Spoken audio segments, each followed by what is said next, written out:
Vamos a iniciar. En la sesión anterior, nosotros hemos estado desarrollando, ¿cierto? La parte introductoria al curso de física. Hemos visto también, ¿no? Recordando ya lo que es circuitos, ¿cierto? Circuitos en serie, por acá.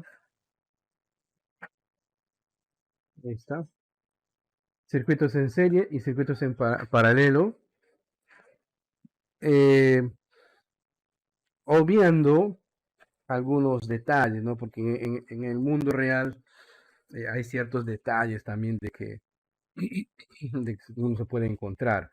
Obviando esa parte, eh, hay peculiaridades en los circuitos, ¿verdad? ¿Cómo qué, profe? Ah, bueno, hemos visto que en los circuitos en serie la inducción es la misma. En los circuitos en paralelo el voltaje es el mismo, ¿no? En los circuitos en serie, la resultante de la resistencia total de todo el sistema es la suma algebraica de todos los componentes que están consumiendo, que tienen cierta resistencia. En cambio, en circuito en paralelo hay una ecuación medio rara, es el inverso negativo, ¿no? Inverso negativo, o sea, es como si las operaciones hubieran sido sometidas a un exponente de -1, ¿no? Se invierten negativamente. Ojo, no confundir, ¿ya? Esta es la fórmula que uno desea. Están viendo mi pantalla, ¿verdad? Esta es la fórmula de la resultante, ¿ah? Y si tuviéramos más resistencias, sumaríamos. Más así. Hasta llegar a la última, si estuvieran en circuitos en paralelo. No tanto se fijen en esta fórmula, porque esta solamente se aplica si, solo si hay dos resistencias nada más. ¿Ya? Entonces, me conviene ahorita entender la generalización de esto. Muy bien. También veíamos el tema, ¿no? De los componentes pasivos y componentes activos, ¿no? Habíamos hablado de que existen componentes activos y componentes pasivos. Uno de ellos son los capacitores, o también llamados condensadores, cuya función es, en un circuito electrónico, almacenar energía, o sea, corriente eléctrica, para ser consumida por el circuito rápidamente, garantizando un flujo constante. Es como, a ver, voy a poner un ejemplo un tanto que para los demás compañeros puede ser que no les encaje en la ciudad donde viven. Acá en Iquitos, les cuento, a pesar de estar bañados por ríos, la ciudad tiene deficiencias de agua. Entonces, ¿qué hicieron? Cuando hay una sola bomba tratando de empujar el agua hacia las casas, la presión con la que llega a mi ducha no es nada, ¿no? Tengo que juntarla en un recipiente. ¿Qué hicieron? Pusieron unos reservorios de agua, ¿no? Los que son diquitos me comprenderán mejor. Y no sé si en su ciudad también han visto, ¿no? Reservorios de agua por ciertas zonas, de tal forma de que en un momento en el cual no se consume, que son en la madrugada, ¿no? O en horas de la tarde, ¿no? Se reserva, se almacena agua ahí. Entonces háganse la idea de que la ciudad es un gran circuito eléctrico y esos condensadores son esos grandes reservorios.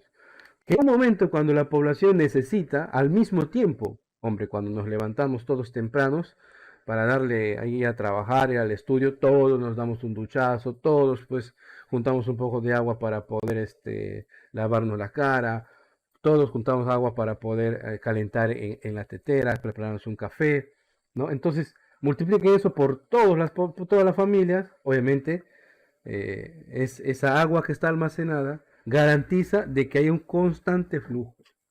Lo mismo, disculpen que esté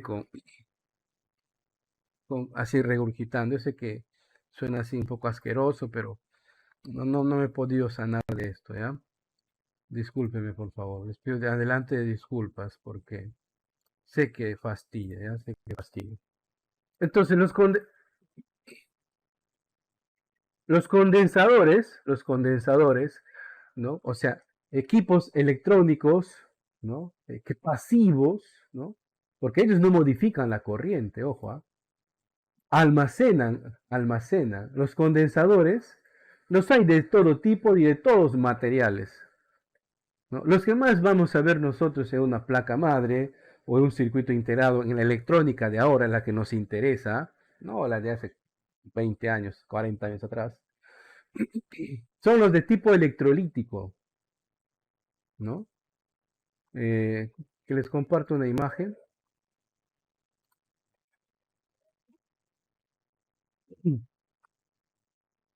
Esta, miren, ve. Esto es un condensador de tipo electrolítico.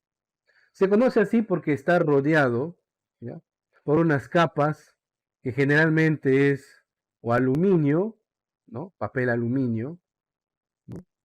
Y tiene entre estas capas un material reactivo que hacen y permiten que almacene energía en forma de corriente.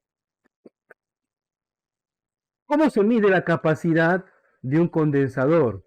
Sea electrolítico, o sea, pues cerámico, o plástico, o de papel. Hay también de papel, increíble, pero hay, ¿no? Pues se mide por la unidad de medida de un condensador es por microfaradios. Y nos vamos acostumbrando a esta simbología. Micro, mu, del prefijo micro, que significa 10 a la menos, ¿cuánto era? ¿Recuerdan ustedes física? ¿No? Deci, centi, mili, micro, nano. Dice la menos 6, ¿verdad? Ese no recuerda. Bueno, 10 a la menos 6. Es un número bajísimo, ¿no?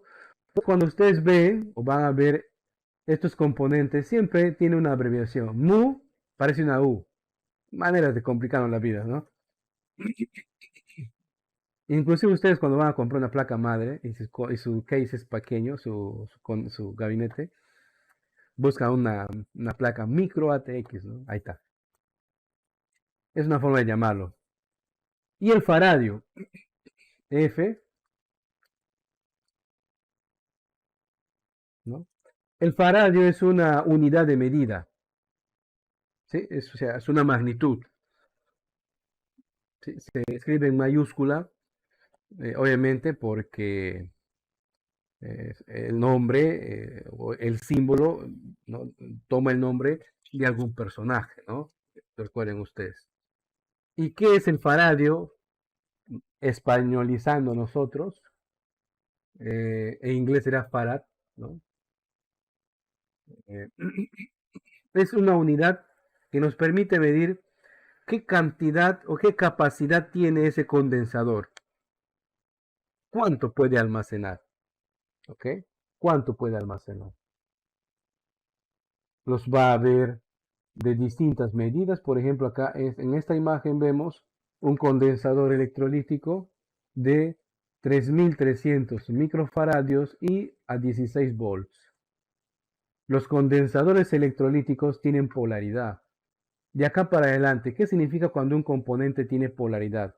O sea, no puedo trabajar indistintamente con las patitas, ¿ya?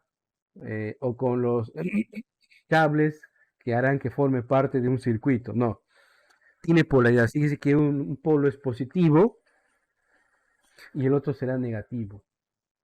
Nuestro sentido común nos dice que en un circuito la corriente va en sentido de menos a más, de negativo a positivo, ¿no? Eso nos dice nuestro sentido común. Pero en realidad lo contrario, va de más a menos, ¿ya? Es lo contrario.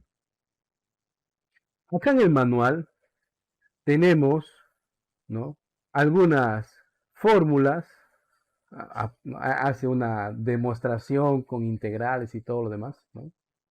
Pero bueno, tenemos unas fórmulas en donde podemos determinar, ¿no?, la capacidad que tiene un condensador o un capacitor, ¿no?, que se llama capacitancia. para almacenar energía, ¿sí? No depende tanto de sus componentes, por eso es que hay de papel, de cerámica también, sino como seguramente han leído, depende de la geometría. ¿Sí? Cuando decimos geometría, nos referimos a cómo está construido, cuál es el cuerpo geométrico que está formando. Por ejemplo, los condensadores electrolíticos tienen forma de un cilindro, ¿verdad? Fácilmente identificado. Existen otros, ¿no? Por ejemplo, que tienen forma de un caramelo, ¿cierto? Existirán otros que tienen forma como si fuera pues, de un botón. Y hay otros más raros todavía. En este campo nos vamos a referir a los condensadores que se utilizarán para trabajar con corriente continua, ¿no?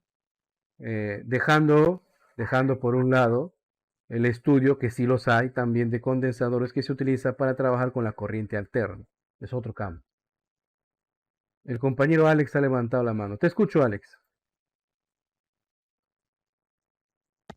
Sí, profe, buenas noches. Buenas noches, Alex. La imagen lo que se está mostrando se ve mucho, mayormente en mi caso he visto en juguetes o en carritos, mayormente han venido esos condensadores, esos tipo paletitas, cuando les abría los carritos, Ahí está estaban eso. ahí, yo no sabía que eran eso. Ahora, como está explicando, ya más o menos me da la idea ya. Son condensadores.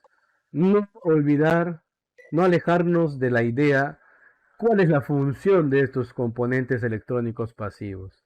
No es otra cosa más que almacenar energía eléctrica para ser consumidos, ¿sí? Porque de no haber estos condensadores, seguramente el circuito que siga después, pues se verá reducido en su capacidad. ¿Mm? Por ejemplo, vamos a poner un caso que seguramente ustedes han experimentado. Cuando a veces en las casas no tenemos un cuidado, ponemos una extensión, ¿verdad? Enchufamos ahí el televisor, enchufa ahí una lámpara, su ventilador en caso estamos en la selva. Y si por ahí mamá utiliza el mismo enchufe para, por ejemplo, no sé, utilizar la licuadora. Entonces, viene en un momento que activa mamá la licuadora, o sea, el switch. En ese momento, para mover ese motor, se requiere un gran impulso, una fuerza electromotriz, ¿no? Un consumo alto de corriente. En ese momento seguramente usted va a ver que su pantalla, su televisor, como que comienza a degradar la calidad, ¿no? ¿Qué ha pasado? Es que no está llegando la corriente o la energía eléctrica, ¿no?, necesaria para alimentar correctamente el circuito, ¿no? Por eso es que se recomienda siempre independizar los tomacorrientes en la casa, ¿no? Lo que es para la computadora, pues una tira de tomacorrientes netamente que va desde la llave térmica, hacia la computadora. O hacia los distintos equipos electrónicos sensibles a variaciones de esas fluctuaciones de corriente, ¿no? Otro más, de repente, un independiente para la cocina. En la cocina sí va a estar refrigerador, de repente su licuadora, su microondas, que hacen un consumo, ¿no? Y si por ahí tienes un aire acondicionado, un independiente para tu aire acondicionado. Profe, yo lo tengo a mi computadora conectada ahí cerca a mi refrigerador, no pasa nada, sí. Pero lo que estás haciendo en realidad es adelantar o disminuir su expectativa de vida de ese componente electrónico. Si bien es cierto, ya los componentes electrónicos ahora ya no son tan delicados, porque miren, en la época de la piedra, o sea, en mi época, cuando nosotros cogíamos con la mano una placa madre, de hecho que se venía abajo, se malograba. Los primeros USB, por ejemplo, tenían este problema. Los primeros USB, uno los sacaba del puerto USB de las computadoras, y si por ahí rozaba el metal, tu cuerpo con el metal, y como acá en el Perú no acostumbramos a tener pozo a tierra, pues se descargaba por uno mismo y sentía pues como una corriente, ¿no? Esa corriente hacía de que el circuito interno de esa memoria USB, pues se vendría abajo, se malograba. Con la tecnología de ahora, con la calidad de los componentes electrónicos de ahora, esto queda un poquito ya como historia. Es más, seguramente si usted se compra una placa madre, ¿no? Que es un poco de referencia a una placa madre porque es lo que nos vamos a topar, ¿no? Solo se compra una placa madre y por ahí toca la placa, manipula sin su pulsera antiestática, ¿no? Con una bolsa que puede generar corriente estática, difícilmente va a deteriorarse. Incluso ahí, si ustedes son curiosos, vean ahí hay youtubers dedicadas a tecnología que rompen estos mitos. Antes sí, pero eso no significa que no tengamos la debida prudencia cuando nos toque manejar estos componentes, ¿no? Igual voy a poner mi pulsera antiestática, voy a hacer que por abreviar o por minimizar costos alguna marca haya puesto ahí componentes más baratos y de menor calidad por ende, ¿no? Lo que sí vamos a ver lo que va a venir en las próximas generaciones, ¿ah? Con esta escasez de chips, con este escenario internacional, con la inflación, con la subida de costos de transporte, con el problema de contenedores. Ahora mismo el corazón industrial de China está parando, de donde vienen estos componentes, o sea, una tormenta perfecta, ¿no? Entonces sí, van a venir, tengan por seguro, por lo menos equipos de gama baja con componentes de muy baja calidad, para abreviar en costos. Nuevamente, Alex, te escucho. Sí, profe, es muy aparte del tema, pero más bien a tu opinión, a lo que ves como profesional, ¿a qué se debe esta alza de precios, de diferentes cosas ahorita acá en Perú, también en Quito? Tú como eres de Quito seguramente sabrás, conocerás el problema que tenemos acá en las casas a veces de algunas zonas que cuando llueve se hace río las casas, ¿verdad? ¿Sí? Vamos a partir de ese problema. ¿Por qué pasa eso? Por múltiples factores. El sistema de alcantarillado colapsa, cuando la gente de repente no es muy educada, bota la basura a las alcantarillas, papeles, botellas, ¿no? Entonces no hay un correcto cuidado, un correcto mantenimiento. El clima, a veces con el calentamiento global, las lluvias son menos frecuentes, pero cuando ocurren son más fuertes, más poco beneficiosas para nosotros. Entonces se descargan las lluvias muy rápidamente, el caudal aumenta. Bueno, igual, antes de la pandemia, los componentes electrónicos no experimentaban escasez, salvo por ejemplo las GPUs, que se venían utilizando para este fenómeno de la criptominería, ¿no? Antes del fenómeno de la criptominería, les cuento, ¿no? Yo me había conseguido una tarjeta gráfica por 110 soles. 7 años después, la misma tarjeta gráfica está bordeando casi los 500 soles ahora. Para que se den cuenta que ahora la tecnología no está aplicando esa regla contable que normalmente se aplicaba. Que era qué cosa? Que en un año ha perdido casi un cuarto de su valor, ¿no? Ahora no, al contrario. Entonces, hay escasez de microchips. Sí, hay escasez de microchips. Los países donde se fabrican microcontroladores, en su gran mayoría están en Asia. Cuando llegó la pandemia, hay ciudades que prácticamente cerraron en China. ¿Y qué consecuencia tuvo esto? Se dejó de producir. Lotes de pedidos se dejaron de cumplir. Con su contraparte, los buques que transportan los contenedores hacia los puertos, que por donde pasa el 90% de la mercadería que nosotros consumimos e importamos, por motivo de la pandemia se quedaron en un lado, o bien se quedaron por el lado estadounidense, porque hacia allá van, o bien se quedaron por el lado asiático. No había ese flujo. Entonces, estos containers no pueden circular vacíos, pierden. Entonces, hubo una escasez de contenedores. Luego viene el fenómeno de la inflación, que es la pérdida de la capacidad adquisitiva. Bueno, vale, es cuando tu dinero pierde valor, ¿no? O sea, no es igual a 100 soles ahora que hace 10 años. Hace 10 años valía más. Y además de eso, conflictos como el que estamos viendo y no voy a nombrar, y la subida del alza de petróleo y muchas otras cosas más van haciendo como dicen los economistas, una tormenta perfecta, bueno, para que haya una escasez de ciertos componentes y dispositivos, ¿no? Pero bueno, volvamos al tema, no nos desviemos. Entonces, acá en el manual, bueno, no vamos a llamarlo manual, hay fórmulas, acá tenemos una, de la capacitancia, ¿no? De la capacitancia en base a la forma geométrica que tiene, ¿no? Este es en caso estemos trabajado con planchas, voy a llamarlo así, o sea, con áreas, ¿no? Acá está la fórmula, no me voy a detener mucho en su cálculo, no tiene sentido, no somos matemáticos, pero que sepan de que esta fórmula se llega integrando, ¿ya? Ahí está el valor de la capacitancia. Si es un contenido cilíndrico, esta será su fórmula. Tranquilos, no, solamente les estoy mostrando, ¿ya? No es para que se preocupen tanto, porque acá ven un logaritmo natural seguramente. Tranquilos, no. Lo que nos interesa es cómo se va a comportar este componente cuando va a formar parte de un circuito eléctrico. Así como hemos visto que las resistencias, dependiendo que estén en serie o en paralelo, ¿no? Se calculan de una u otra forma, ¿sí? Recuerda, en serie se suman y en paralelo es la suma de sus factores invertidos, ¿no?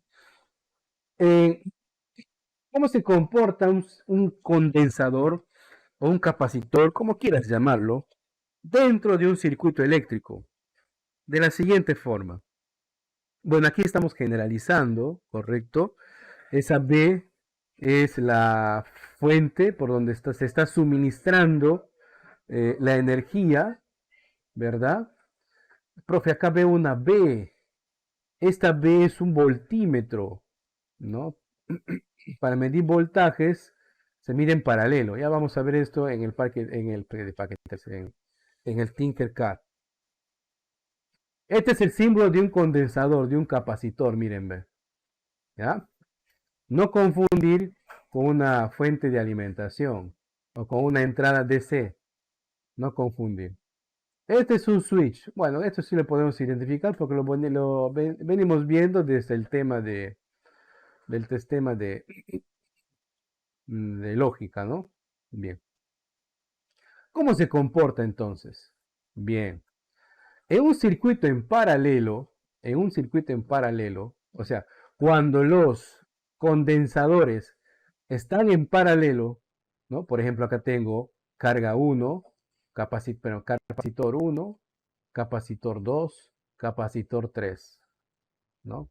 Condensador 1, condensador, como quieras llamarlo. ¿Están en paralelo? Sí, muy bien, está en paralelo. ¿Cómo se calcula el circuito resultante? O sea, ¿cómo se calcula cuánto en realidad es la capacitancia total de ese circuito? Bien sencillito.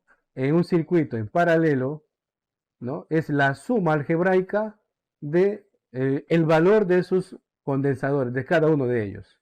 Si hay 3 condensadores o capacitores, se sumarán para saber la capacitancia equivalente o resultante. ¿Ok? No olvidar, en un circuito en paralelo se suman las capacitancias y obtenemos la capacitancia total, el valor del condensador total. ¿Ok? En cambio, en un circuito en serie, ¿no? En un circuito en serie, lo que se hace es sumar el inverso, ¿no? Sumar es lo contrario que se veía en la resistencia, ¿no? ¿Sí? Entonces ahí también nos podemos fijar, ¿no? Las resistencias en un circuito en serie se suman algebraicamente, es una sumatoria. En cambio, los condensadores en un circuito en serie se suman invirtiendo, ¿no? Es la suma inversa, ¿no? 1 entre capacitor 1, más 1 entre capacitor 2, más 1 entre capacitor 3, y así los que haya. ¿Sí? Acá faltaría para generalizar. Aquí podríamos poner 1 entre capacitor hasta los que haya. ¿Correcto? ¿Se entendió esta parte? Muy importante que ustedes logren ya la idea. ¿Sí? ¿Se entendió? ¿No? ¿No se entendió? Caray. Ok. Muy bien. Nuevamente repito. Según la ley de Coulomb, ¿no?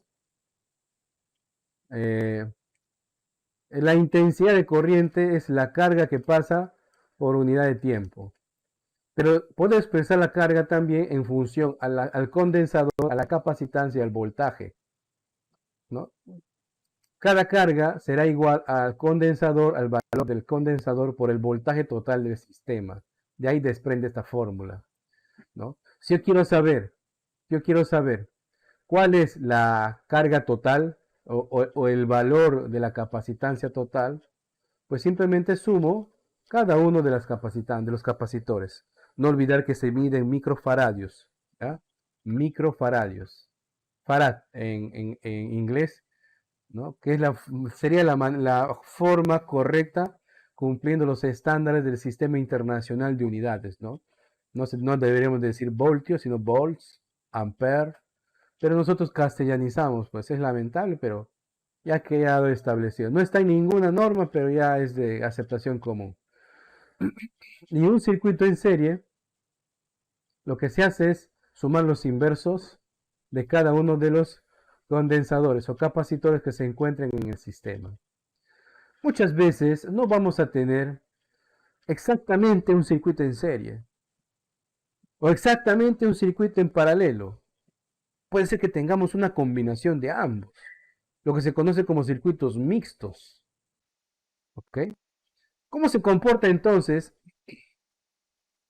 o cómo se procedería, ¿no?, a hacer el cálculo para cuando encontramos no solamente condensadores, ojo a esto, sino también, por ejemplo, resistencias?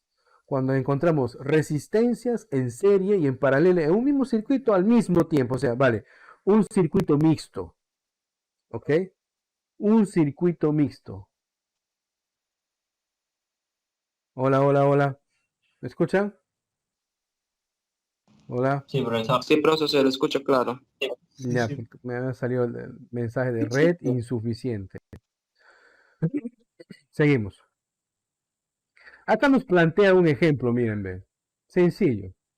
Ojo, no es que sean tres circuitos distintos, no. Sino uno es la evolución del otro. ¿Recuerdan ustedes que en circuitos con puertas lógicas nosotros partíamos de un circuito grande y aplicando ciertas reglas podíamos reducir el circuito a uno más simple, pero equivalente, ¿verdad? Acá es lo mismo. Cuando nos topamos un circuito mixto, ¿no?, mediante cálculos iterativos, podemos nosotros ir calculando y sabiendo su equivalente. Profe, no te entiendo. Miren, el condensador 1 y el condensador 2 están en serie o en paralelo.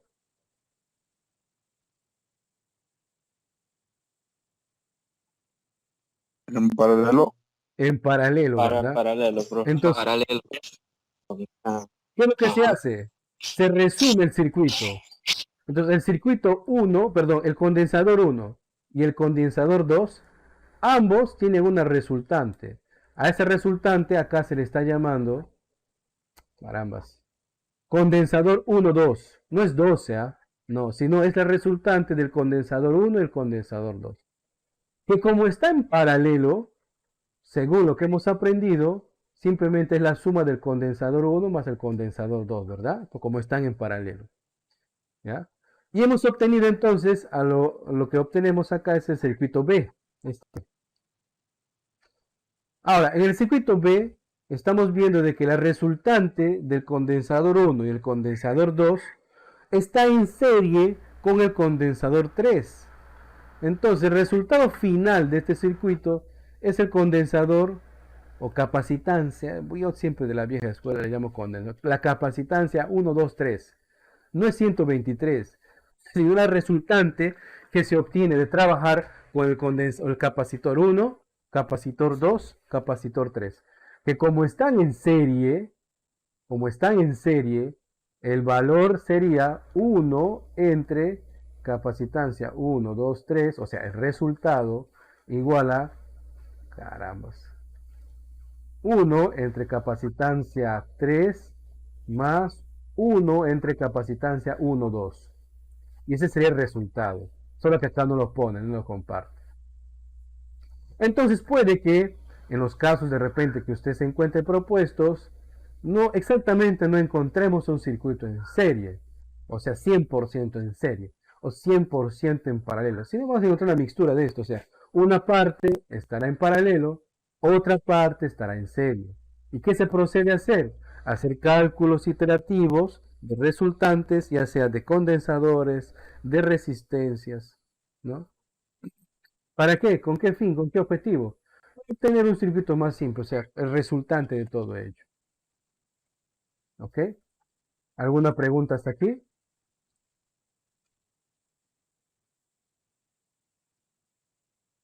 ¿Nada? Todo bien, profesor. Yo sí les tengo una consulta. ¿Llegaron a crear sus cuentas en Tinkercad? Profe, hoy día. Profesor. Sí, profe. Solamente No creo por 4 me mi dicen que internet, profe. sí. No paga mi línea hoy día. Caray, Pero por eso mamá. le han cortado la línea al compañero. Bueno, Yo te creo sin falta, profe. Tranquilo. bien. ¿Cómo se utilizaría un condensador o un capacitor dentro de un circuito? Como les digo, un condensador tiene la función de almacenar energía para cuando esto sea requerida. ¿Sí? O sea, en el circuito, el condensador, cuando no hay flujo de corriente por el circuito, ¿no? Ese condensador ya ha almacenado corriente para cuando se necesite, ¿no? Fluya y los distintos componentes electrónicos reciba una corriente eléctrica, una energía eléctrica constante, sin mucha variabilidad. ¿Dónde es crítico, por ejemplo, esto? Por ejemplo, en las fases de alimentación de los microprocesadores. Es crítico el uso de los condensadores, ¿no? Ahí utilizan, por ejemplo, los condensadores en estado sólido, juntamente con los transistores, ¿no? Hay tanto flujo de corriente ahí que se produce calor, ¿no? Y por eso que las placas madres de alta gama, por ejemplo, tienen unos disipadores térmicos muy llamativos, ¿no? Sobre todo de aluminio, de cobre, ¿no? Con unos packs térmicos que van recubriendo eso.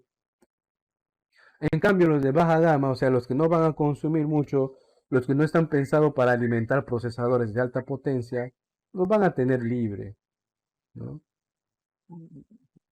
Acá, este circuito, por ejemplo, podemos ver que la energía total que está entregando o que entrega el condensador en función al voltaje, ¿no? Es igual a un medio de la capacitancia por el voltaje al cuadrado. Miren cómo es, cómo castellanizo, volt al cuadrado, ¿no? Y fíjense, no es coincidencia. Esto, por ejemplo, se parece a la fórmula de energía cinética que hemos visto, ¿no? Que es igual a un medio de la masa, ¿no? Por la velocidad al cuadrado, ¿sí? La energía cinética es la energía que se está consumiendo por el movimiento. Igual acá, esta energía es propia de la energía que se está consumiendo en un momento determinado, ¿ok? En un momento determinado.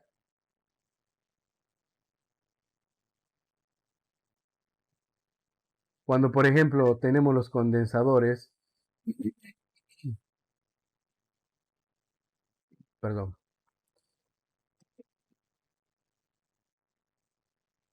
caramba, en placas paralelas, por ejemplo, ¿no? ¿Qué se tiene ahí? Que la energía, ¿no? La energía que se está almacenando, ¿no? Es un medio, ¿no?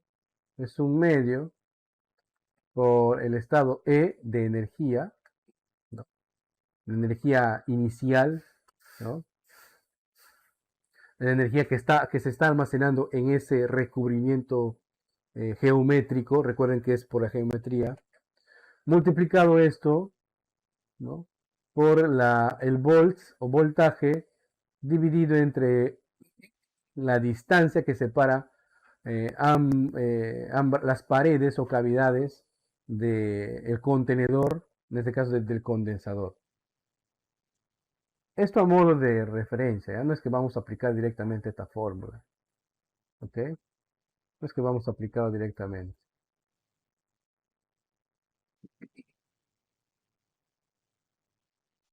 Y luego tenemos pues que, como les decía, ¿no? Hay condensadores que son electrolíticos. ¿Qué significa eso? ¿No? Eh, hay materiales, por ejemplo, que no conducen fácilmente o no dejan pasar fácilmente el flujo de la corriente, ¿no? Entre ellos se llaman los materiales dieléctricos, ¿no? Eh, entonces, ¿para qué se utiliza entonces un material dieléctrico si no va a dejar pasar la corriente? Precisamente los condensadores están formados, recubiertos por estos materiales, ¿no? Que no son fácilmente eh, traspasados o por donde no puede fluir fácilmente la corriente eléctrica. Si nos retomamos, por ejemplo, las imágenes que nosotros veíamos de los condensadores, ¿no?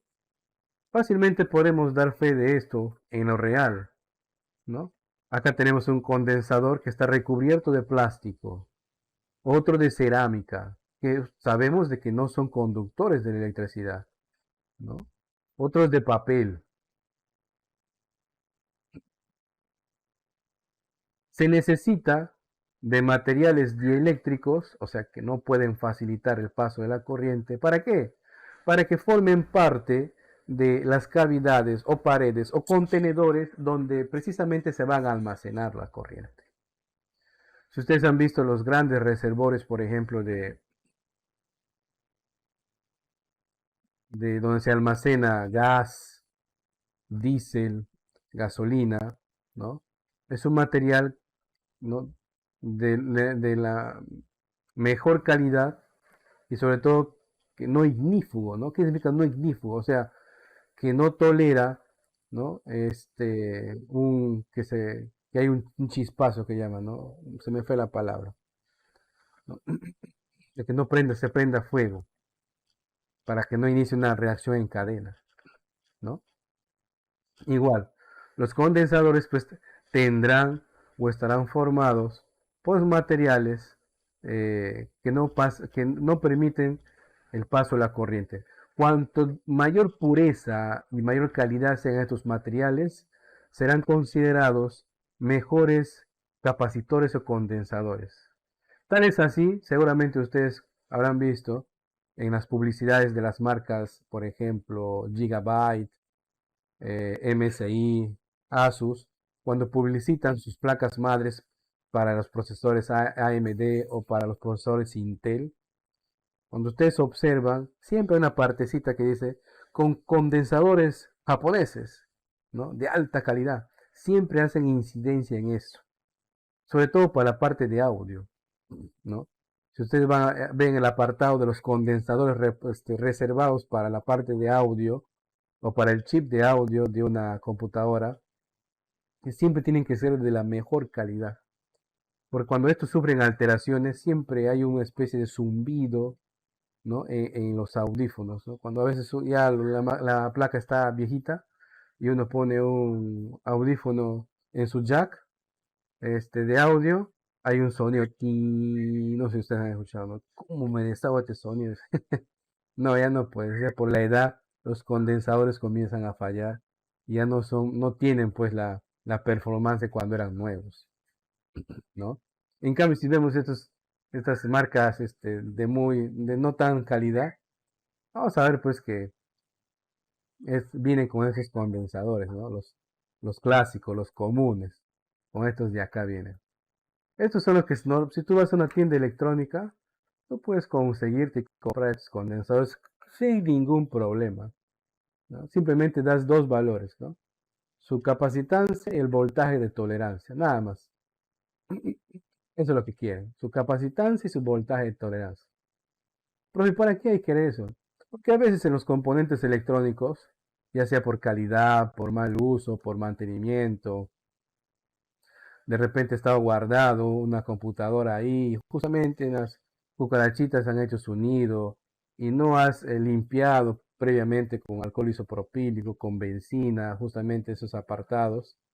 Y como hay material orgánico, a veces el condensador pues hace corto, ¿no? Y termina deteriorándose el condensador, ¿no? Entonces, una buena revisión advierte de que justo un condensador se ha malogrado. Eso está impidiendo que la placa funcione, ¿no? Que me convendría pues hacer el cambio. Si no soy electrónico, no tengo los componentes o herramientas de electrónico, voy a la tienda electrónica, amigo, cambia de acá. Y listo, ya está operativo. Esto también pasa, por ejemplo, con las personas en las fuentes de poder. Vienen a veces, hay marcas que venden en el mercado latinoamericano. En Latinoamérica hay países como Brasil que trabajan a 110 volts y el resto de Sudamérica trabaja a 220. Entonces vienen con un regulador del voltaje, ¿no? Las fuentes de poder. Entonces, a veces mueven este regulador de voltaje y lo dejan en 110. ¿Qué pasa? La enchufa y lo primero que explota en la fuente, porque literalmente explota, lo primero que explota es sus condensadores. Tienen dos condensadores grandotes dentro de la placa integrada de una fuente de poder. Solamente hay que buscar su equivalente que se puede conseguir, ya no quizás con la calidad del original, ¿no? Pero puedes conseguirlo, cambiarlo en la placa y listo, ya está funcionando, ¿no? Porque cuando se conecta, se quema el fusible, se quema fusible, y eso impide que la placa, la circuitería de la placa se malogre porque ya no pasa la corriente y explota el condensador y sale un humo blanco. Si alguna vez les ha pasado a ustedes o les va a pasar, o cuando tengan un clientito de repente vía telefónica les va a detallar, mira, he conectado mi computadora y ha explotado mi computadora, salió un humo blanco.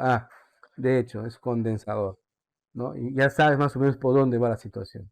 Ya ni sin la necesidad de ver el equipo, ya con los síntomas que te están contando, ya puedes inducir a un diagnóstico, ¿no? Obviamente eso no incluye que necesitas ver, ¿no? Para confirmar, pero claro que es eso. Bien, seguimos. A veces como que me desvío del tema.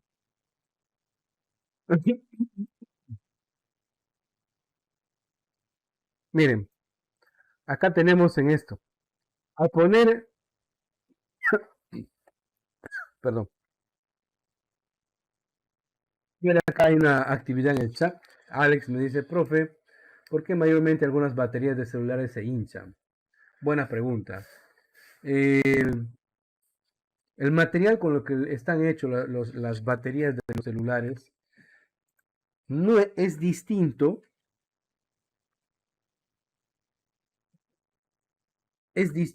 a cómo están hechos los condensadores. Es más, sus funciones son distintas, ¿ya? Porque el condensador está pensado para almacenar una fuente de energía, ¿no? Y descargarla rápidamente cuando el circuito así lo amerite, ¿no? En cambio, las baterías, las baterías generalmente están hechas pues de materiales, entre ellos el sumamente escaso, ¿no? Litio, ¿no? Las mejores baterías por el momento están compuestas con litio, ¿no? Tienen una parte de plomo y tienen litio, microláminas en realidad. Es más, si nosotros comenzaremos a sacarle el plástico, ¿no? Comenzaremos a desenrollarlo como si fuera un papel higiénico. Una parte de él está formado así. Y entre estas capas hay un material que le permite, al ser conectado, almacenar corriente eléctrica para ser utilizado y no descargarse rápidamente, sino para alimentar el circuito del celular, del smart. Claro que en el uso o a veces por utilizar los cargadores no originales, ¿no? Pasa que, como dice el compañero, se hincha, ¿verdad? Como si fuera un globo. Cuando ustedes advierten esta situación es muy peligroso. ¿Por qué? Puede explotar. Esto sí literalmente explota y al momento de explotar libera parte de la energía que tiene almacenada todavía en forma de calor. En un momento llega a alcanzar los 300 grados y si está, por ejemplo, en tus bolsillos, de hecho va a generar una quemadura de segundo hasta de tercer grado. Hay bastantes videos por ahí, ¿no? De este tipo de accidentes. Por eso también no es recomendable tener el celular en la cama cerca al rostro, ¿no? Algunos duermen con el celular pegado al oído. Muy peligroso también, sobre todo si ya el celular tiene sus añitos y si no ha tenido los respectivos cuidados. Es por eso que muchas marcas ahora, para evitar que sus clientes sufran estos accidentes, porque a veces el cliente lo que hace es se deteriora o se degrada la batería por uso. Va y se compraba uno, ¿verdad? De los modelos. Ahora no, ahora estamos viendo que ya forma parte del circuito mismo del componente del celular. Se malogra la batería, pues se malogra todo el equipo. Viene con una fecha de caducidad, ¿no? Obsolescencia programada, le llaman, ¿no? Los que son de teorías conspiranoicas. Es muy peligroso, ¿ya? Entonces, cuando vean esto. Y no solamente con esto, esto también he visto, por ejemplo, que pasa con algunas marcas de baterías de laptop. A veces las baterías o las laptops están almacenadas, ¿no? Y a veces en los ambientes donde están almacenados es húmedo, es alcalino, es corrosivo. Y esa corrosión va llegando a la placa de la computadora y puede ser que si no tenemos el cuidado respectivo, también va a explotar. Dice acá el compañero Daniel, a la batería de mi modem Huawei de Vitel. Bueno, también. Continuamos. A ver, vamos a ver algunas experiencias, pues. ¿Ya? Llegaron a crear su cuenta Tinkercad, ¿sí? Sí, profesor. Muy bien. Sí, profe. Entonces, mientras yo voy ingresando a Tinkercad, ustedes también van haciendo lo mismo en su respectiva computadora. Nos ubicamos en el apartado de circuitos. Ahorita les muestro, está cargando el mío. Lo que sí, la plataforma de Tinkercad requiere un poquito de ancho de banda, así que los que somos de lugares donde el internet a veces como no ayuda, paciencia, ¿ya? Paciencia.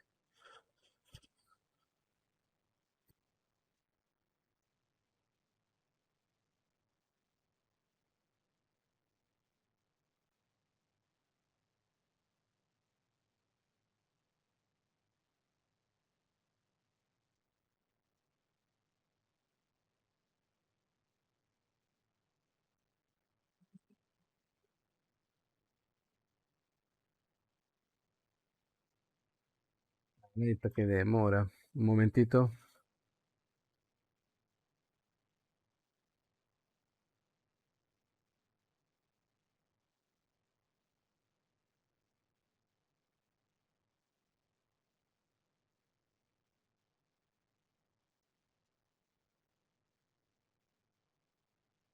Bueno, mientras va cargando el mío, vamos viendo algunos contenidos en el material, ¿no?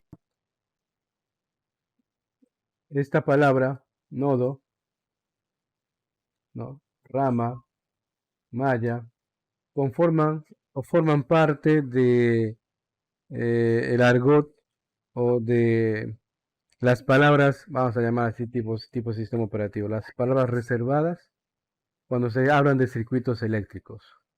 Un nodo es un lugar donde se consume, donde fluye o donde se intersectan canales por donde fluye la corriente, como si fuera la intersección de una calle. ¿Ok? Una rama es parte del circuito, ¿no? Que une dos o más nodos. Una malla, en cambio, es el recorrido cerrado que sigue los electrones, ¿no? O sea, mediante el cable conductor. Nodo, rama y malla. Normalmente van a escuchar esas palabras cuando leen así, materiales respecto a electrónica. Acá también nos vuelve a hablar de la ley de Ohm. Nosotros hemos visto. Ojo, no son tres fórmulas, ¿ah? Para nada, no son tres fórmulas. Son, en realidad, es la misma ecuación, la misma fórmula, solo que están despejadas de distintos modos. ¿Okay? También acá nos habla respecto a la ley de Kirchhoff o la ley de puntos, ¿no? Acá veo que la gráfica salió feo. La ley de Kirchhoff o la ley de puntos es la continuación de la ley de Ohm. ¿Qué nos dice la ley de Kirchhoff o la ley de puntos? Que por un nodo, ¿no? Viene la corriente, la intensidad, vamos a poner 1, ¿no? Y esta intensidad, ¿no? Se va a subdividir por cada uno de los canales de los nodos. Intensidad 2, intensidad 3, intensidad 4. Entonces la intensidad 1 será la suma de la intensidad 2, 3, 4. Vamos, no es nada nuevo esto es una extensión de la ley de Ohm, ¿no? Que lo conocemos como ley de Kirchhoff. Un ruso medio loco por ahí. Y aquí hay un ejemplo, miren. Resistencias en paralelo. Creo que su forma de calcular es medio extraña, ¿no? Pero bueno. Ahí está el compañero Alex está compartiendo ya ingresó a su Tinkercad, ¿no? Sí, me espera, Alex, el mío está ahí pensando, el pobre. Bueno. Acá también tenemos algunos circuitos. Yo les invito a revisar este material, ¿no? Cómo se comporta un circuito en serie, algo que ya hemos visto, ¿no? Este es un amperímetro. Cómo se comporta un circuito en serie para la tensión. Esto es un voltímetro. Esto lo mismo, esto quiero emular en el Tinkercad, ¿ya?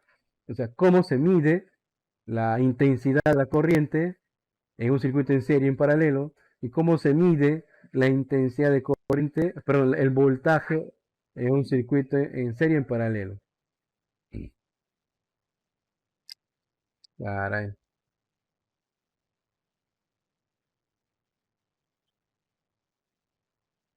Un momentito, voy a dejar de compartir mi pantalla, ¿ya? Para ganar de repente un poquito de ancho de banda.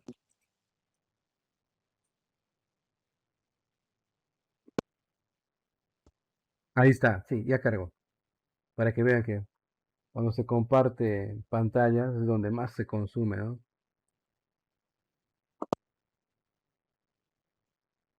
Allí está, les estoy mostrando entonces también mi cuenta Tinkercad. Por defecto les va a poner en esta ventana donde hay proyectos en 3D, ¿cierto? Nos ubicamos acá en circuitos, ¿ya? Nos ubicamos ahí en circuitos. Vamos a emular los circuitos que nos están mostrando acá en el material. O sea, como ven acá, miren. Acá está. ¿Dónde está? Comportamiento de la corriente de un circuito en serie. Comportamiento de la tensión en un circuito en serie. Resistencias en circuitos en paralelo. O sea, todo esto que acá supuestamente te está mostrando, ¿no? Que ya está utilizando un amperímetro, todo eso. Para demostrar la ley de Kirchhoff, vamos a verlo acá en el emulador. ¿Dónde está mi emulador? Ahí está. Entonces nos ubicamos en el circuito en serie, en el apartado de circuitos y vamos a dar clic en el botón crear nuevo circuito. ¿Estamos hasta ahí? Sí, profesor, listo. Muy bien, estamos hasta ahí. Ahí está cargando. Sí, listo. No me abandones, no me abandones. abandones, que no me abandone mi señal, que no me abandone mi señal, se está yendo. A ver, voy a dejar para ustedes compartir mi pantalla para ganar ancho de banda, ¿ya? Un momentito. Para los que no estamos del Oriente, un poquito de paciencia. Yo sé que ustedes están a un clic de hacer esto. Pero acá estamos a 10 años atrás, ¿ya? Ya está, bien. Ahora sí voy a mostrar nuevamente.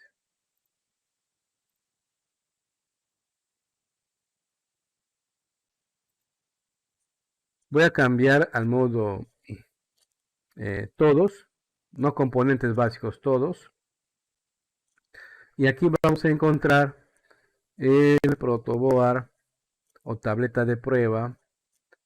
Caramba, este mouse aquí. Aquí está. Este es el que normalmente encontramos y es el que con el cual disponemos en los kits de electrónica en los talleres y laboratorios de ETI. ¿Ya? No sé si de electrónica deben tener otro tipo, ¿no? Que tenemos es esto. Lo que hacemos es hacer un clic y le arrastramos al espacio de trabajo. ¿Sí? ¿Estamos hasta ahí?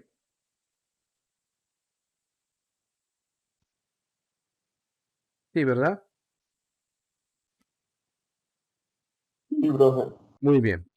Ahora, Sí, profe. Listo. según vamos a formar un circuito simple con una entrada de corriente, vamos a poner acá tres resistencias, ¿ya? ¿Dónde está? Entonces, pero primero debo explicar cómo funciona esta tableta de pruebas. ¿Qué significa esos huequitos, esos hoyitos que están allí? ¿Ya? Vamos a ver dos secciones. Eso son matrices en realidad. En los extremos tenemos los alimentadores de energía. La ventaja de este simulador es cuando nosotros sacamos el puntero del mouse, vas a ver cómo cambia, ¿no? Y se unen todos los nodos. Quiere decir que si yo ingreso una corriente en uno de los nodos, toda esa fila se va a electrificar o a energetizar, ¿correcto? Igual acá, miren, ¿no? Y es más, la tabletita viene ya con menos y con más, indicando la polaridad, ¿no? Al otro extremo también es lo mismo.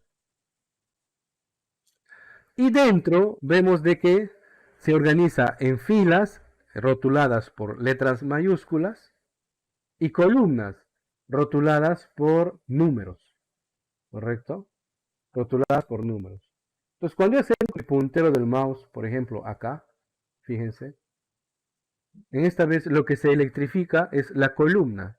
Entonces, indistintamente donde ustedes pongan el conector aquí, aquí, aquí o acá, toda esta columna se va a electrificar. ¿Ok? Toda esa columna se va a electrificar. ¿Ok? ¿Ok? ¿Está ahí? ¿Sí? Y para emular el uso de cables, normalmente lo que se utiliza en los talleres, por lo menos yo, es, porque el kit original viene con sus cables, ¿no? Pero por el uso se van desgastando. Lo que normalmente se utiliza son cables de red Ethernet, que cumplen la misma función. Habrá variaciones por ahí, pero cumplen la misma función. Incluso cuando se pinchan dentro de los hoyitos reales en la tableta de prueba, se quedan ahí sin ningún problema, no falsean, ¿no? Entonces los cables aquí se emulan. Bueno, pues voy a dar un clic acá, miren, acá. Doy un clic y se desprende un cable, un supuesto cable, miren. Incluso ahí está con la corriente, ¿no? La corriente. Entonces puedo dar un clic y puedo movilizarlo como yo desee, ¿no? Este es un cable. Entonces doy, eh, presiono escape, ¿no? Para poder anular, ¿no? Y tenemos distintos tipos de cables, en una conexión tipo de cable normal, ¿no? Estos son pues cuando se utilizan cocodrilos que son para pinchar, hacer contactos, ¿no? Y en automático no usamos esto, no nos complicamos, ¿no? Entonces, otra vez miren, ya clic acá, y supongamos que lo voy a dejar por ahí. Lo bueno es cuando doy clic nuevamente en el cable, puedo yo, ¿no? Ponerlo bonito, así, ortogonal, ¿no? Que se respete los 90 grados. Ahí está. Si no me gusta el color, puedo cambiarlo en color, ¿no? Ya puedo ponerle rojo. ¿Correcto? Sí, muy bien. Y para eliminarlo simplemente lo selecciono y presiono suprimir. Profe, ¿cómo guardo los archivos acá tranquilos? Automáticamente se está guardando. Tipo los correos electrónicos en Chrome, en Google, perdón. Igualito, vas ejecutando algo y se van guardando en automático, en una especie de borrador.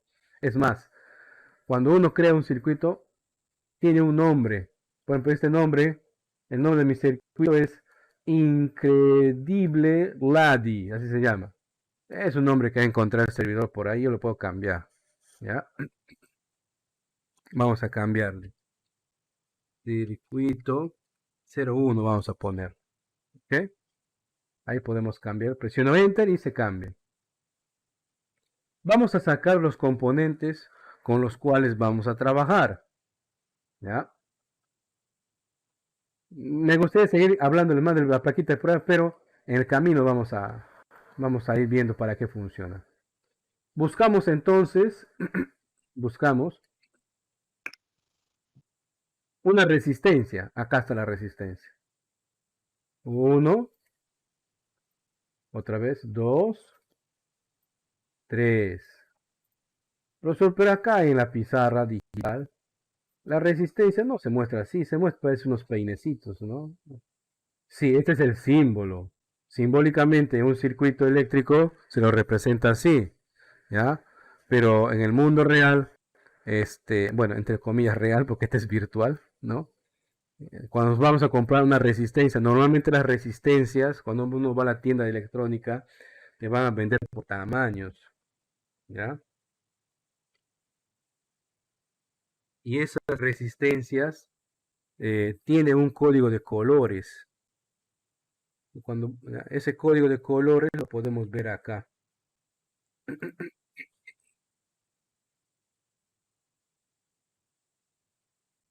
Se puso lento. Miren. No, esto no es. Sí, ya se puso lento. O sea, esos códigos de colores tienen, no están por gusto, ¿ya? Tienen un valor y dependiendo cuál es el lugar que ubican, tiene un valor. Acá está. Miren. Normalmente, ¿no? Las resistencias que nosotros podemos comprar en el mercado, me refiero al mercado electrónico, no al mercado común. No falta alguien que esté pensando en el mercado. Va a ser así, miren, ve. Bueno, 1, 2, 3, 4 bandas de colores. ¿Ya? ¿Qué significa cada color? El primer color hace referencia al primer dígito, un número. El segundo color también, o sea, los dos primeros colores hacen referencia a un número y cada color tiene un número. El negro es el 0, el café es el 1, o marrón si le quieres llamar, ¿no? El rojo, naranja, amarillo, verde, azul, violeta, gris y blanco. Va del 0 al 9, es decimal. En la tercera banda, el tercer color indica el multiplicador o factor, ¿no? El negro es por 1, el marrón es por 10, o 10 a la 1, 10 a 10 a la 2, 10 a la 3, 10 a la 4, a la 5, a la 6, bien. Y el cuarto color es la tolerancia, ¿ya? El cuarto color es la tolerancia. Pero eso es lo más baratitos. Hay resistencias cerámicas, porque son resistencias cerámicas, que van a tener 5 colores, ¿no? 5 colores.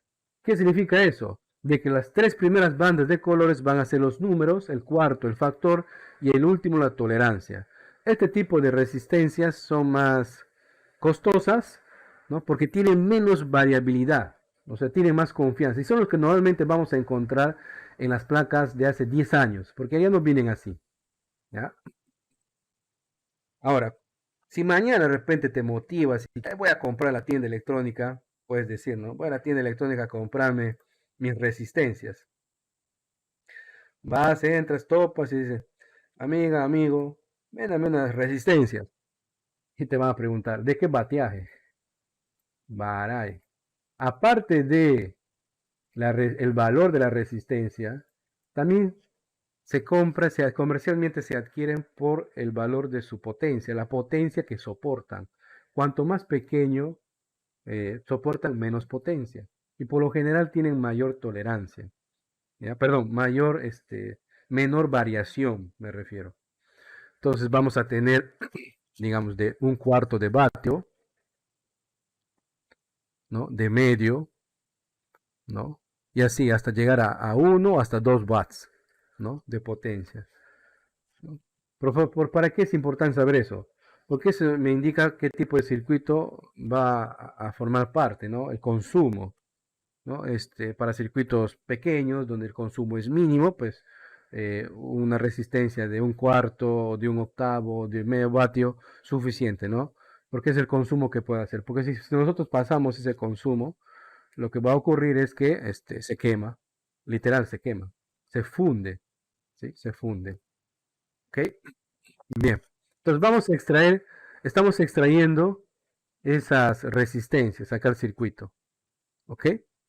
Estamos extrayendo esas resistencias. Bien, ¿qué más? Una fuente de energía, ¿no? La, la fuente de energía que puede ser, lo que normalmente se utiliza es una pila, una batería, ¿no? Vamos a buscar acá una pila. 9 volts, ¿sí? ¿No estaría bien? ¿Mal? Acá tenemos una pila de código CR2032 que utilizan las placas. La pila normal, AA, que utilizamos a veces en el control remoto, aunque el control remoto viene AAA. O hacemos el experimento de la patata o del limón. Perdón. Vamos a sacar el 9 volts. Ahí está. ¿Ah? Profe, está al revés. Ah, tranquilo, acá le podemos rotar, miren. ¿Dónde está para rotarlo? Acá. A ver. Ahí está, girar. Es la herramienta de girar. Ahí está. Lo giramos. ¿Ok? ¿Qué más? ¿Qué más tiene componente? A ver, veamos el manual. Porque vamos a simular este circuito. Ahí está la resistencia, tres resistencias y una fuente de corriente, ¿verdad? ¿Cómo se comporta? Y luego vamos a sacar un amperímetro. El amperímetro es el dispositivo que nos permite medir el flujo de la corriente, ¿ya? Aquí lo tenemos por separado, o en su anterior versión, no sé si ahora se sigue manteniendo. A ver,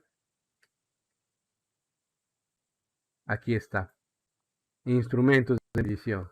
Acá tenemos el multímetro, vamos a sacar el multímetro. Profe, ¿no que era amperímetro? Sí. Como en la industria no podemos ir a comprar un amperímetro, o aparte un voltímetro, eso es en los laboratorios. Normalmente se compra y se busca, dame un multitester o un multímetro para muchas medidas. Entre ellas, las más clásicas son voltaje, amperaje y resistencia. Pero los que podemos comprar en el mercado, los que son estandarizadas, también miden, pueden medir la capacitancia internamente, ahí tienen su lugar para medirlo. Pueden medir también la temperatura, tienen un sensor de temperatura, tienen un sensor de sonido, ¿no? Hasta tiene un sensor de luz, algunos de ellos. Como también hay pues baratitos, entre comillas, de una dudosa reputación y de calidad, ¿no? Que no sabemos si ves que va a funcionar, te va a dar una medida incorrecta. Bien, listo. Ahora vamos a formar este circuito en serie. Este circuito vamos a formar. Aquí en el papel parece así fácil, prueba. Ya, muy bien. Vamos a poner entonces las patitas de la resistencia. No nos dice exactamente cuánto vale esta resistencia, sí dice. ¿Nos dice? Sí, ¿verdad? Ajá, acá nos dice, mire, es de 1 kilo ohm, de 2 y de 5 kilo ohmios. Muy bien. Entonces, esto va a ser de 1 kilo ohm, ahí está. Este va a ser de 2 kilo ohm y la otra resistencia será de 5 kilo ohmios.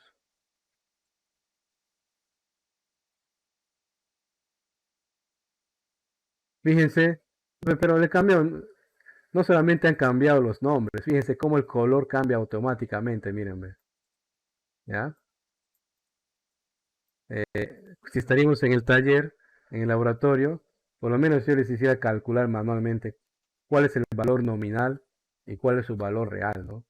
El valor nominal que está en el papel, supuestamente, y el valor real que se puede medir. Y como en la física una medida no es exacta, es un aproximado, ese aproximado le calculamos. Ese porcentaje es un porcentaje de margen de error. Vamos a poner entonces este circuito en serie, ¿no? Si le ponemos así, ¿qué va a pasar?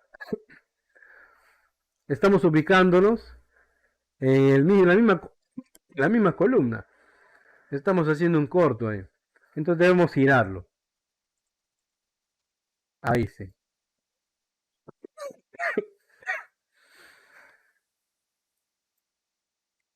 Entonces giro el siguiente. Mucho. Ahí está. No, no, no. Y giro el siguiente.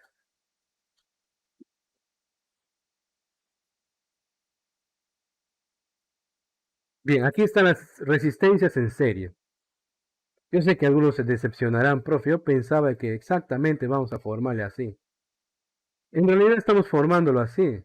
Fíjense, donde termina uno, comienza el otro. Porque toda esta columna es un contacto. O sea, esto está, prácticamente es como si estarían pegados.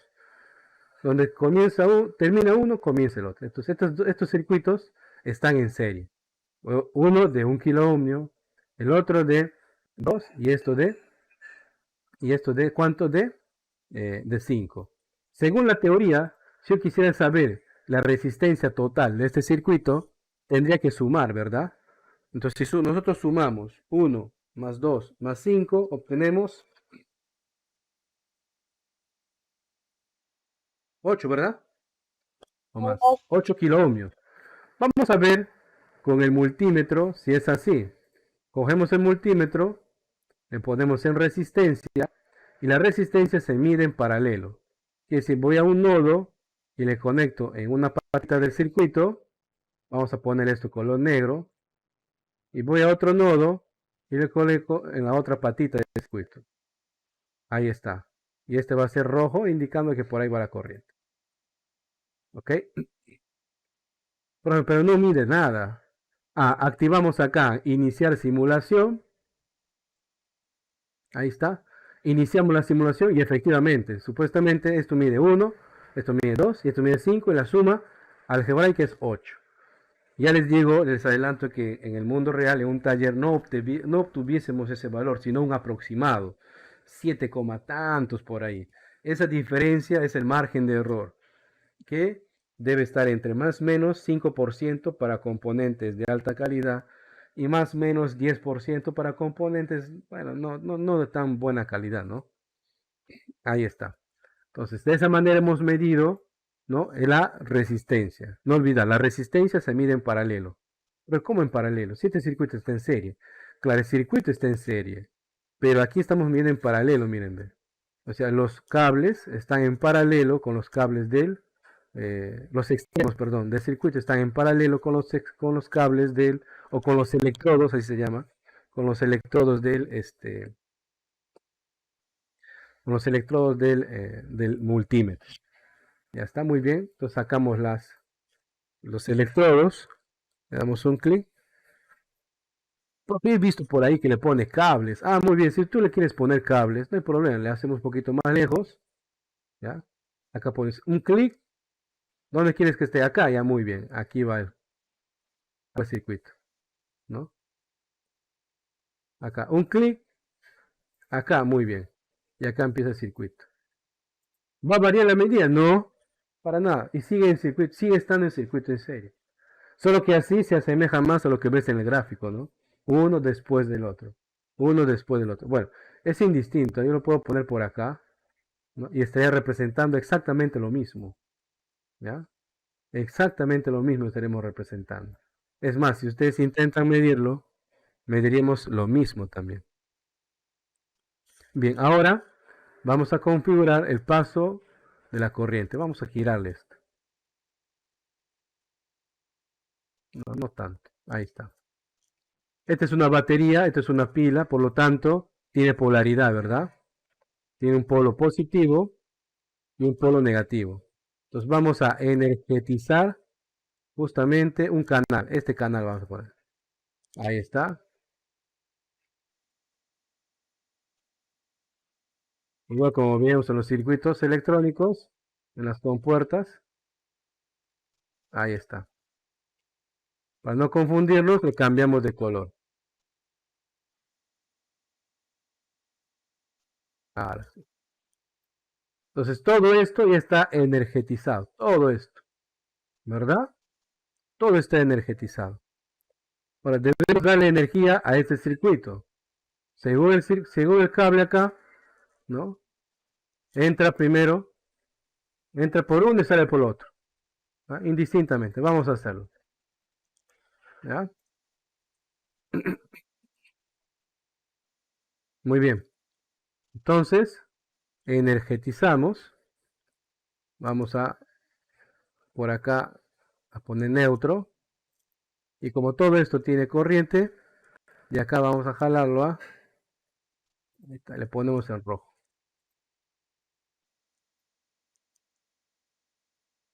Como que así se ve feo, ¿verdad? Vamos a poner un poquito más estético ahí. Ahora sí. No hace esas curvas. Bien, 9 volts van a pasar por este circuito. ¿Qué nos dice la teoría? Que un circuito en serie, ¿no? Eh, la intensidad o la corriente es la misma. Pero ¿cómo se mide la intensidad?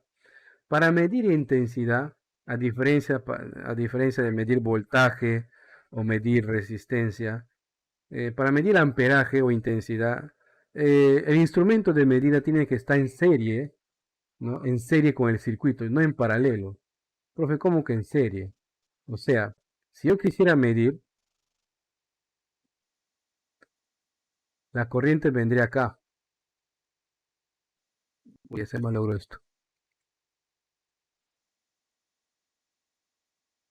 Ahí está. Y partiría de acá. ¿A dónde? Acá este circuito. ¿Ya? De todas maneras pasa por el multímetro. Y el multímetro también está en serie con el circuito. Cambiamos para poder medir amperaje, ¿no? Amperaje. Entonces, ¿qué vamos a medir ahí?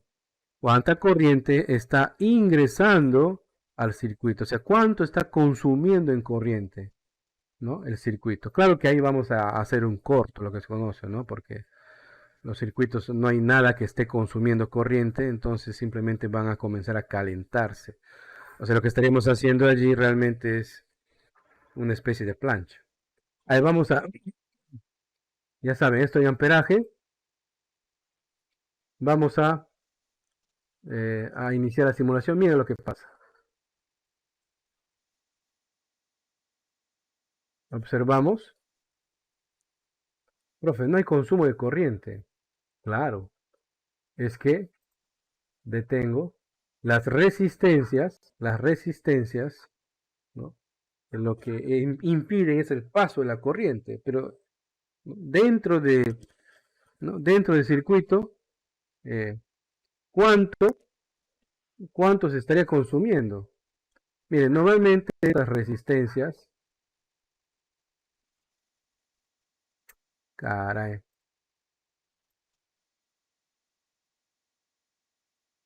ahí está.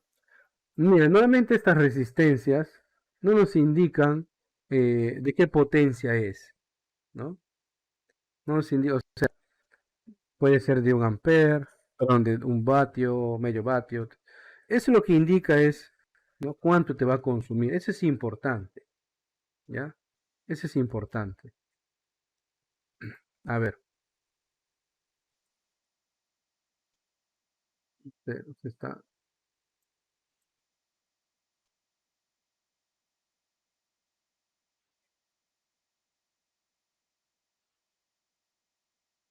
ahora sí, vamos. ¿Cuánto les sale a ustedes? Profesor, a mí me salió 1,12 amperios. 1,12 te sale. Sí, profe, 1,2. ¿También? ¿Sí?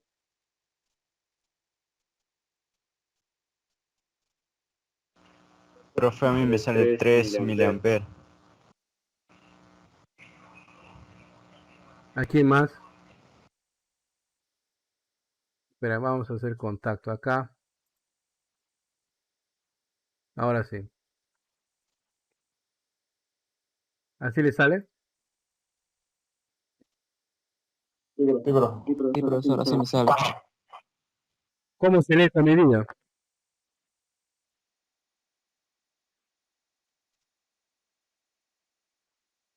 ¿Cómo se lee esa medida?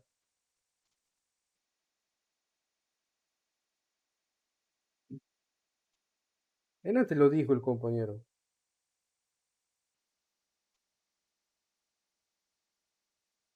1,12 miliamperes, ¿verdad? Miliamperes. Entonces, todo el circuito está consumiendo 1,12 miliamperes. Estos 9 volts pasando por el circuito, ¿no? Acá a la entrada del circuito observamos de que es 1,2 miliamperes. Según la teoría, en todo circuito en serie, nosotros, ¿no?, tendríamos la misma intensidad. Vayamos a comprobar. ¿Mm? Vayamos a comprobar. Vamos a poner otro instrumento, otro amperímetro. Y esta vez lo voy a medir acá en la salida. Entonces, este cable va a ir, ¿no?, en lugar de cerrar el circuito, va a ir a un nodo y este va a terminar cerrando el circuito. Le ponemos en para medir amperaje, iniciamos y veamos. Efectivamente, ¿verdad? La teoría se cumple. Indistintamente donde midamos nosotros la intensidad, en un circuito en serie es la misma. Si te preguntas, profe, ¿por qué ahí sale negativo? Es porque invertí la polaridad. ¿Ah? Eso es lo que significa. Invertí la polaridad de los electrodos del multímetro. ¿Ya? Si le, fíjense si acá le cambio, no le cambio, va a quedar un poquito feo, va a quedar cruzado.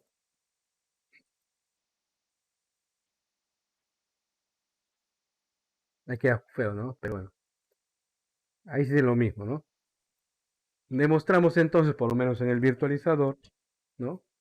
Eh, eh, por lo menos en el virtualizador, que nosotros efectivamente estamos comprobando que, primero, para medir amperaje, el instrumento tiene que ser colocado en serie.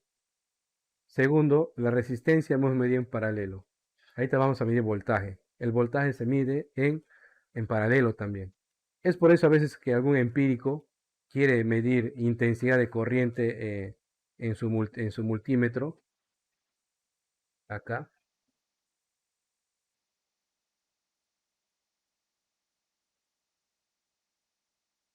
Permítanme, les comparto.